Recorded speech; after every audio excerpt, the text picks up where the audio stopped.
ایک ملک پر حملہ، تینوں پر حملہ تصور کیا جائے گا۔ پاکستان، سعودی عرب اور ترکی کے درمیان دفاعی معاہدہ طے پا گیا۔ وزیر اعظم شہباز شریف، صدر طیب ایردوان اور ولی عہد محمد بن سلمان نے دستخط کر دیے۔ مشترکہ دفاعی سربراہی اجلاس مکہ کے قصر الصفا میں ہوا، جہاں تینوں ممالک کے درمیان مشترکہ دفاع کے معاملات طے پا گئے۔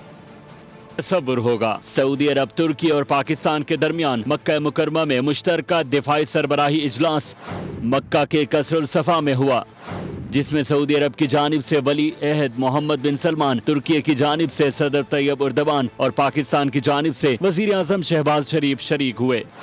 ترجمان دفتر خارجہ کے مطابق اجلاس میں سعودی عرب، ترکی اور پاکستان کی جانب سے مشترکہ دفاعی معاہدے پر دستخط کیے گئے۔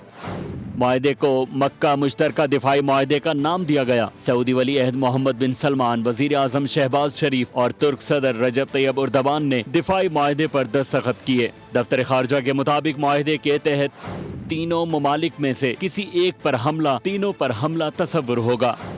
معاہدے کا مقصد ہر قسم کی جارحیت کے خلاف مشترکہ دفاع کو مضبوط بنانا ہے۔ معاہدے کے تحت سعودی عرب، ترکی اور پاکستان کے درمیان دفاعی تعاون کو فروغ دیا جائے گا۔ معاہدے کا مقصد خطے اور دنیا میں امن، سلامتی اور استحکام کو فروغ دینا اور مشترکہ سلامتی کو یقینی بنانا ہے۔